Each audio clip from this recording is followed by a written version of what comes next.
สานเวลาผ่าน131 ปีนานไกลวัดพระบาทอุดมรุ่งเรืองงามตาเจ้าน้อยบุญธาวงศาข้าหลวงปวงเชียงใหม่ปกครองหัวเมืองฟ้าทุ่มเทแรงกายแรงใจทุกชาติพันธุ์รวมใจรักษามัคคี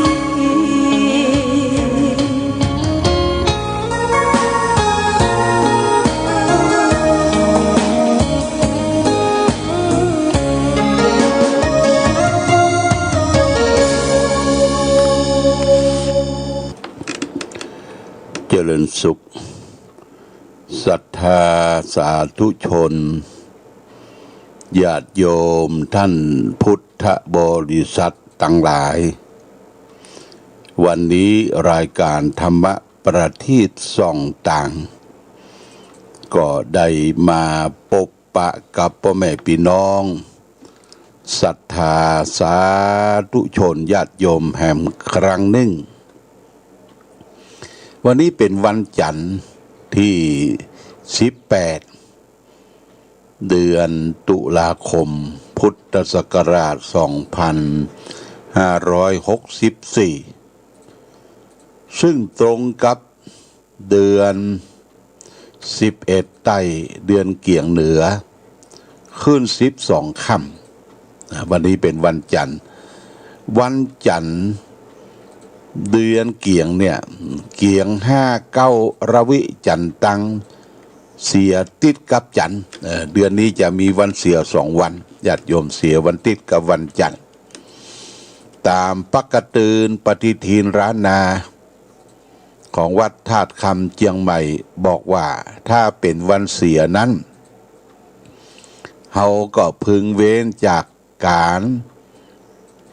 ทำบุญที่เป็นมังคละเป็นมงคลกินแขกแต่งงานขึ้นบ้านใหม่ฉลองยศทาบรรดาศักดิ์เตกตุบวชพระสิกขาลาเพศเนี่ยเพิ่นก็คือเว้นวันเสียนะแล้วก็วันเสียวันพรุ่งนี้ขึ้น13ค่ำนี่จ้างแก้วขึ้นสู่โรงธรรมวันอังคารนี้วันดีญาติโยมเนี่ยวันดีวันพรุ่งนี้ขึ้น13ค่ำนี่วันดีวันฮือก็14ละวันนึ่งวันที่21พุ่นก็วันออกพรรษาแล้วญาติโยมนะออกพรรษาก็นับถอยหลังแหม2-3 วันก็จะได้ออกพรรษาลาพระเจ้านี่เป็นกรรมพร้องกันคือการเข้าพรรษานั้นปกติก่อนการที่ผ่านพ้นมาศีลวันพระวันศีลทุกวันพระเนี่ยเขาก็จะไปกันอาบน้ำฟังธรรมใส่บาตรญาติปกนะที่แต่ละวัดวาอารามที่เราเคยไปไหว้ไปสาเนี่ยในวันพระวันศีลก่อนการที่บ่มีโรคภัยไข้เจ็บเข้ามาเบียดเบียนโรคโควิดเนี่ยตอนเจ้าเขาก็ไปทำบุญตักบาตร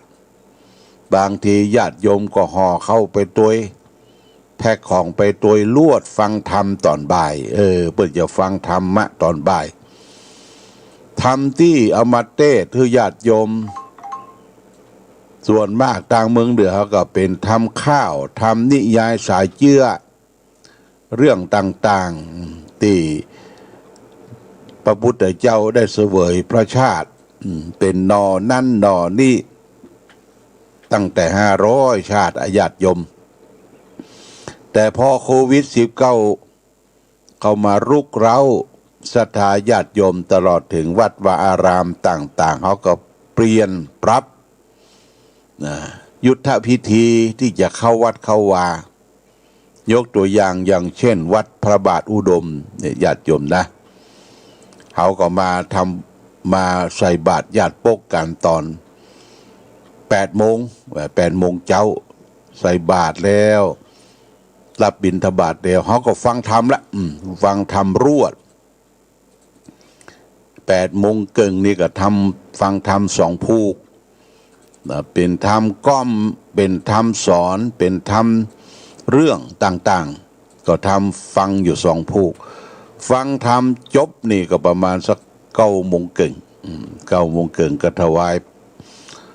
จังหันถวายพัตตาหารถวายการเทศน์การธรรมพระเจ้าประสงค์อนุโมทนาฮือปอนแล้วก็เสร็จพิธีสำหรับขันเข้าที่เอาไปตาลนะทำมันนักจูเจ้าเบิ่งกับกรรมใส่บาตรไผใส่บาตรมันเอาไว้ฉันในวันพระวันศีลตอนกลางวันเหลือจากนั้นก็มอบหมายให้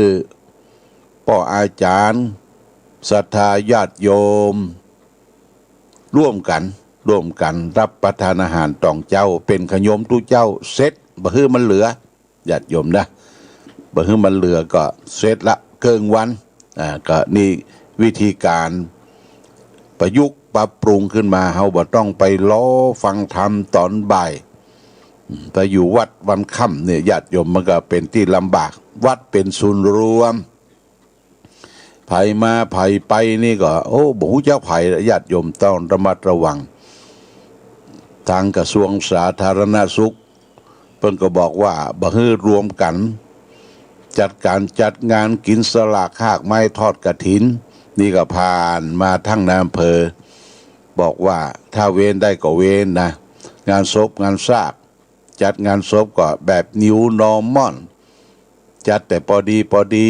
จักปังสกุลที่บ้านที่จองบ่ต้องไปขึ้นไปปุ้นไปประจาละทุกเจ้าจักผ้าปังสกุลผ้าไตรที่อย่าไปส่งศพก็มีพระเจ้าอาวาสมีเนนมีหยังก็ไปส่งศพกันและอย่างหนึ่งตั้งเฮาประเพณีเฮาบ่มีนี่ก็คือผ้าไตรรวมญาติเนี่ยมันไม่ใช่ประเพณีตั้งบ้านเฮาเลยญาติโยมผ้าไตรรวมญาติว่าเอาผ้าไตรไปวางแล้วก็เอาสตางค์ไปหอมๆกันสตางค์นั่นก็เอามาคืดมาสร้างซ่อมแซมแปลงต่างๆในสุสานประชาแต่ว่าผ้าไตรรวมญาติเนี่ยมันบ่มีนะตามปกติเฮาบ่มีมันแปลงกันขึ้นมาใหม่จัดก็ได้บ่จัดก็ได้เนยญาติโยมบ่มีเกณฑ์บังคับแต่ว่าผ้าไตรผ้าปังสกุลเนี่ยต้องมีงานศพทุกงานศพจะต้องมีผ้าไตรแต่เฮามาจัดงานศพแบบง่ายๆอาหารเข้าที่เขาเคยจัดกันเลี้ยงกันเป็นกอบเป็นโต๊ะเป็นตั้งอะไรอย่างต่างๆนี่ก็เบาละญาติโยมเขาก็มอบเข้ากล่องนั้นก็ร้านอาหารเพื่อนทำเป็นอย่างดีแพ็คเป็นอย่างดีในเข้ากล่องนั้นก็มีผ้าเช็ดปากมีไม้สวกเขี้ยวแล้วก็มีช้อนมีอาหารกินแล้วก็เก็บแพ็คใส่ถุงแล้วก็เก็บรวมกันเอาไปทิ้งกองขยะถ้วยช้อนประจำเป็นต้องใจแล้วก็น้ำที่เลี้ยงก็คือน้ำขวดวันเวเนี่ยขวดกินละทิ้งนะญาติโยมนะขวดละทิ้งแจกคนขวดบ่ต้องเอาน้ำไปใส่แก้วใส่น้ำแข็งนี่อันตรายเหมือนกันนะแต่ก่อนการมานี่เฮาใช้กระติกน้อยเอาน้ำแข็งเข้าใส่เอาน้ำเข้าใส่แล้วก๊อกเขาควบก๊อกที่มีหูติ้วนะก๊อกควบเดี๋ยวคนนั้นไปเปิดตักกินอดโตหลายปากนะญาติโยมหลายปากหลายมือนี่เปิ้นมาเยี่ยแล้วเนอะอันนี้วัดวารางต่างๆลึงมีงานก็งดละเบาละอย่างอันเบาละที่เอากระติกเอาน้ำแข็งเข้าใส่เอาก๊อกเขาควบไปนะเอาใจเฉพาะตัวเฮาคนเดียวก็ได้แต่ใจหลายหมู่ใจหลายพวกแบบชุมนุมกันแต่ก่อนนี่บ่ได้ละเพราะว่าใจภาชนะร่วมกันภาชนะร่วมกันหรือพี่น้องญาติโยมไปแหล่งชุมชนไปสถานที่สถานีเติมน้ำมันปั๊มน้ำมันเนี่ยเขาไปเข้าห้องน้ำห้องท่าไปกำลูกบิดประตูนะญาติโยมคนนั้นก็มากำคนนี้ก็มากำเนี่ยเพื่อก็มีอ่างล้างหน้ามีเจลล้างมือเขาก็ไปล้างมือเนอะ เข้าห้องน้ำห้องท่าปิกออกมาแล้วก็ไปแยงกระจกแล้วก็ไปล้างมือเอาเจลล้างมือสบู่ล้างมือแล้วก็เช็ดมือแห้งแล้วก็ขึ้นรถเนี่ยทุกที่ทุกแห่งทุกหนต้องระมัดระวังนะญาติโยมแต่วันนี้วันจันทร์ก็เป็นวันสอบนักธรรมวิชาพุทธประวัติศาสนพิธีของภิกษุสามเณรที่สอบในปีนี้แต่ว่าประธานสอบมหาโอวาทก็มีพระเดชพระคุณหลวงพ่อพระเทพมังคลาจารย์เจ้ารองเจ้าคณะจังหวัดเชียงใหม่วัดท่าตอนพระอารามหลวงก็ได้เดินทางมาให้โอวาทณที่ศาลาพุทธบริษัทสามัคคีวัดพระบาทอุดมวันนี้จะเป็นวันสอบสุดท้ายแต่ว่าวันติดเนาะแต่ว่ามันติดแต่ญาติโยมวันที่17แต่ว่าสอบวิชาพุทธประวัติวันนี้เพื่อจะสอบวิชาวินัยเป็นวันสุดท้ายเนี่ยจะสอบวิชาวินัยกันแต่ว่านี้ตั้งคณะสงฆ์อำเภอฝางก็ได้มอบถุงยังชีพคือทางราชการอำเภอฝางเขาโดยมีกำนันตำบลเวียงตลอดถึงคุณจันทร์คำมั่นผู้ประสานของโดยองค์การบริหารส่วนตำบลเวียงฝ่ายวัฒนธรรมแล้วก็ได้มามอบกันตอนบ่ายโมงครึ่งของยังชีพนั้นก็จัดรวมแพ็คเป็นได้130 ถุงกำนันตำบลเบียงก็บอกว่าจะนำไปที่โรงพยาบาลสนามส่วนหนึ่งแล้วก็ไปบ้านตาดน้อยส่วนหนึ่งที่เปิ้นกักเฝ้าระวังอยู่ในหมู่บ้านเปิ้นติดหลายคนโควิด-19 ได้มอบผ่านไปแล้วต้องขอบคุณอนุโมทนากับครูบาอาจารย์พระเจ้าประสงค์ได้บริจาคให้หอมส่วนมากก็จะเป็นพระสังฆาธิการเจ้าคณะอำเภอรองอำเภอตลอดถึงเจ้าคณะตำบลผู้มาเป็นกรรมการควบคุมห้องสอบช่วยการบริจาคให้หอมได้ปัจจัยอยู่ 8,900 บาทได้ไปจัดซื้อของเป็นบะหมี่เป็นนมสดเป็นนมเปรี้ยวแล้วก็เป็นของใจไม้สอยต่างๆได้แพ็คใส่ของได้130 ชุดได้มอบไปเรียบร้อยแล้วต้องขออนุโมทนาแต่ว่านี้นะทางป่อกำนันป่อหลวงบ้านหมู่บ้านได้เขตตำบลเวียงก็มารับเอาใส่บรรทุกรถไปบันทึกภาพเป็นที่เรียบร้อยโมทนาสาธุโดยญาติโยมท่านสาธุชนทั้งหลายก็ออกภาษาลาพระเจ้าบ่ใช่ว่าเขาบอกมีงานเนี่ยยังมีงานรองรับอยู่ก็คืองานทอดกฐินพวกเดือนหน้าทอดกฐินนี่ทางวัดพระบาทอุดมปีนี้ก็ได้รับกฐินจากคุณธานินทร์สุภาแสนอดีตผู้ว่าราชการจังหวัดเชียงใหม่จังหวัดเชียงรายและจังหวัดลำปางท่านเป็นข้าราชการผู้ใหญ่แล้วก็พร้อมโดยตระกูลสุภาแสนตระกูลชมพูรัตน์ตระกูลณเชียงใหม่ญาติพี่น้องวงวานแล้วก็อาจารย์พงษ์ธาดาสุภาแสนนี่ผู้อำนวยการโรงเรียนเอื้อรัตนาวิทยาอันนี้ก็เป็นประธานใหญ่เช่นเดียวกันก็ได้จัดกฐินมาทอดเพื่ออุทิศส่วนกุศลคือแก่คุณแม่บุญเอื้อสุภาแสนผู้ที่ได้สร้างคุณประโยชน์คือแก่อำเภอฝางคือการศึกษาทนุบำรุงพระพุทธศาสนามาโดยตลอดวันที่7เนี่ยญาติโยมผู้ที่จะเป็นเจ้าภาพร่วมนั้นก็คือกองละ 1,000 บาท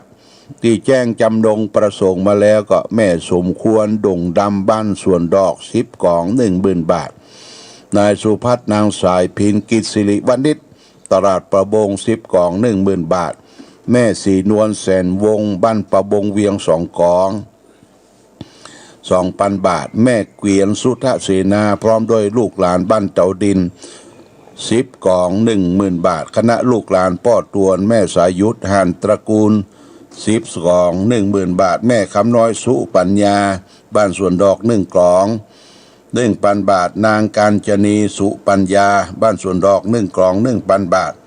ต้นกฐินสามัคคีพระเจ้าฝางพระนางสามผิวที่ศรัทธาทั่วไปรวมกันที่บริเ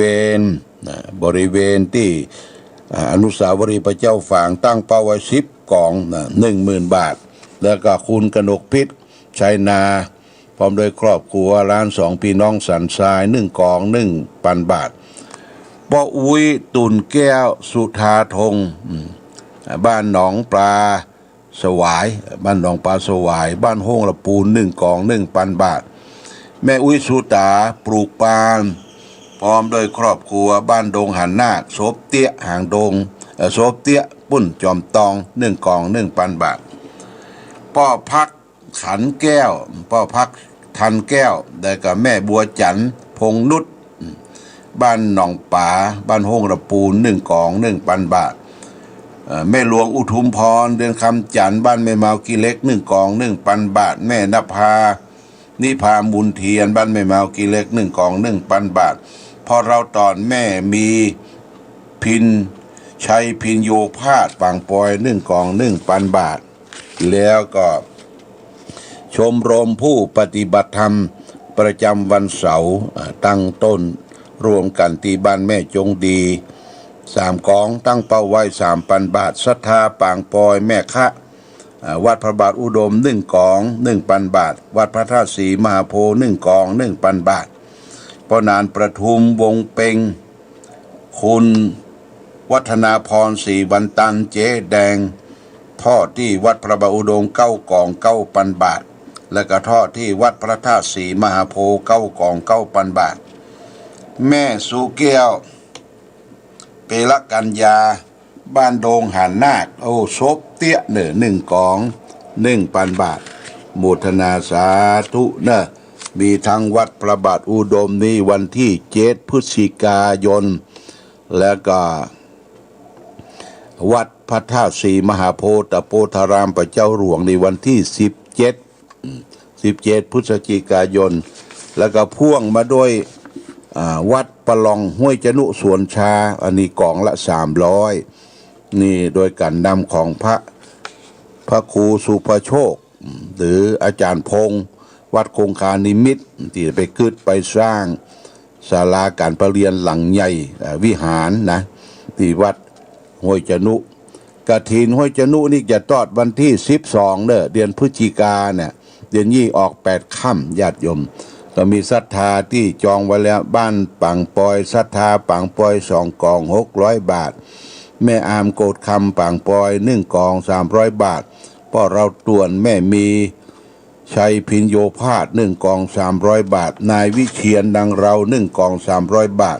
แม่แดงปัญญา1 กล่อง 300 บาทพ่อกำธรยอดคำ1 กล่อง 300 บาทพ่อหมออินทรแม่จงดีเชื้อกันทา2 กล่อง 600 บาท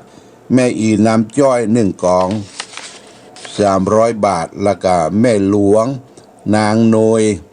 นายโนย1 กล่อง 300 บาทอันนี้ก็ที่ยังบัตรรับเป็นกล่องก็มาห้อมกันที่แม่จงดีน่ะมีแม่สีนวลสิทธิวัง100 บาทนายสราวุธนางวนิดาสิทธิวัง200 บาทอันนี้ใครจะบริจาคให้หอมกฐินห้วยจนุหรือกฐินวัดพระบาทอุดมก็ไปจองที่แม่จงดีเชื้อกันทาแล้วเพิ่งก็จะได้ส่งรายชื่อทางไลน์มาที่หลวงพ่อก็จะมาโจทย์ลงในสมุดแล้วก็มาอ่านขอบคุณอนุโมทนากับญาติโยมสาธุชนทั้งหลายคือได้รับทราบกันโดยทั่วถึงกันนะอันนี้ก็ฝากไว้ญาติโยมในช่วงนี้ฝนก็คงจะหยุดแล้วนะคงจะหยุดแต่ว่าที่อื่นลำบากเนอะที่ภาคกลางภาคอีสานขอนแก่นเปิ่นลำบากเรื่องฟ้าเรื่องฝนที่มันขังน้ำมันทะลักน้ำป่าทะลักขังไว้ลำบากเหลือบ้านเฮานี่แห้งก็หมดไปนะมันฝนยุกก็หดแห้งหมดไปแต่หน้าหนาวก็จะเริ่มเข้ามาอันแมงโควิดเนี่ยนะโรคโควิดเนี่ยมันชอบหนาวอะญาติโยม มันชอบอยู่ที่มืดที่หนาวที่อับนะที่แสงสว่างเข้าบ่ถึงหมอพูดว่ามันชอบไปอย่างนั้นวะนะเฮาก็ต้องระมัดระวังเด้อจะไปฮื้อบ้านเฮามันมืดมันอับเปิดหน้าตรงหน้าต่างเช็ดถูทำความสะอาดเคหสถานที่อยู่ที่อาศัยเวลาแดดออกก็เอาผ้าตัวผ้าตุ้มผ้าห่มมาซักมาตึงมาตากพ้องเด้อมันฝนตกหลายวันนี่มันเหม็นตึนะเหม็นตึเหม็นตึงเหม็นตังออกหาญาติโยมเอามาซักมาตากถ้าเฮามีสตางค์เฮาขี้ค้านซักก็เอาไปฮื้อร้านเปิ้นซักร้านเปิ้นซักเพื่อจะคิดเป็นชุดหนึ่งเตาอันซักแล้วก็อบรีดซักรีดใส่น้ำอบน้ำหอมตัวปดโตแต่มันเสี่ยงสตางค์เด้อญาติโยมเด้อเสี่ยงสตางค์แต่ถ้าเฮาบ่ใครเสี่ยงสตางค์ก็เอาไปโจ่งในถังซักผ้ามันปั่นแล้วก็ปั่นแห้งกะปั่นหยาบกะแล้วก็ใส่น้ำยาปรับผ้านุ่มให้น้อยแล้วก็เอามาตึงมาตากแล้วก็มานุ่งทะลงใบแล้วโกมดูตัวเก่าพ่องเล็บตีนเล็บมือมันยาวตัดเล็บตีนเล็บมือคัดชีชวีวันนะญาติโยมจะฮื้อมันสกปรกนะแมงนี่มันชอบมาอยู่กับสกปรกของกินของว่ากินร้อนช้อนกลางล้างมือนี่ญาติโยมจำไว้กินคือกินฮ้อนๆอาหารปรุงสุกช้อนกลางเวลากินข้าวด้วยกันเนี่ยต้องเปิ้นมีช้อนกลางเนี่ยช้อนกลางนี่ก็ใจสำหรับไปตักแกงแล้วมาใส่จานเฮานะหรือตักแกงเอามาใส่ช้อนเฮาไม่ใช่ช้อนกลางอ่ะ เดี๋ยวมาหีบแล้วไว้กลางถ้วยโอ้ปวดโตบ่ถูกเนี่ยช้อนกลางนี่ใจเป็นทรงกลางเอาไว้ตักแกงในถ้วยกลางแล้วมาใส่จานเฮาแล้วใส่ช้อนเฮานะช้อนกลางล้างมือจะกินข้าวเหนียวเฮาก็ต้องล้างมือกินข้าวแล้วก็ต้องล้างมือก็เช็ดมือแล้วก็ล้างด้วยเจลแอลกอฮอล์ที่เปิ้นมีขายที่เปิ้นบริจาคไว้นะญาติโยมนะวันนี้จะเอาภาษิตมาฝากท่านสาธุชนเรื่องหนึ่งก็คือเรื่องว่าด้วยคนชั่วนะญาติโยมนะว่าด้วยคนชั่วมันเป็นจะได้เปิ้นภาษิตพระพุทธเจ้าตรัสว่าปาโปนิปัสสติภัทรังยาวะปากังนะปัสสติมะทาจะปัสสติปาปังอาทะปาโปปานิปัสสติคนชั่วย่อมมองเห็นบาปว่าเป็นของดีนะเป็นสิ่งดีตราบเท่าที่บาปยังไม่ให้ผลแต่เมื่อใดบาปให้ผลเมื่อนั้นคนชั่วจึงจะมองเห็นบาปเนี่ยนี่มันเป็นแปลไว้อย่างนี้นะคนชั่วก็คือคนบดีญาติโยมบดีแล้วก็คิดว่าสิ่งที่เขาทำความชั่วนั้นมันเป็นของดีวะเช่นค้าขายมนุษย์ค้าขายของผิดกฎหมายค้าขายสัตว์ที่จะเอามาฆ่ามาเลี้ยงชีวิตค้าขายอาวุธต่างๆเนี่ยค้าขายยาเสพติดพ่องมันได้เงินได้ทองมาก็เชิดหน้าชูตาใส่ทองซื้อเลสมาใส่เยอะเขาว่ามันดีว่ะคนชั่วเนี่ยทำความชั่วว่าเป็นที่เป็นบาปว่าเป็นสิ่งที่ดีตราบเท่าที่บาปผลชั่วนั้นยังบ่ฮื้อผลเตื้อแต่เมื่อใดผลมาเต้ามาตันเมื่อนั้นคนชั่วจึงจะพอหันบาปนี่เพิ่นว่าเป็นภาษิตอย่างนี้ได้ญาติโยมบาปคือสิ่งที่เราทำความเดือดร้อนสู่ตนเองและคนอื่นถ้าทำธงชาติและเพลงชาติไทยเป็นสัญลักษณ์ของความเป็นไทยเราจงร่วมใจยืนตรงเคารพธงชาติด้วยความภาคภูมิใจในเอกราชและความเสียสละของบรรพบุรุษไทยประเทศไทยรวมและเชื้อชาติไทยเป็นประชารัฐผ้าไทยของไทยทุกส่วนอยู่ดำรงคงไว้ได้ทั้งมวลด้วยคนไทยต้องมีสติเพื่อฝ่าวิกฤตโควิด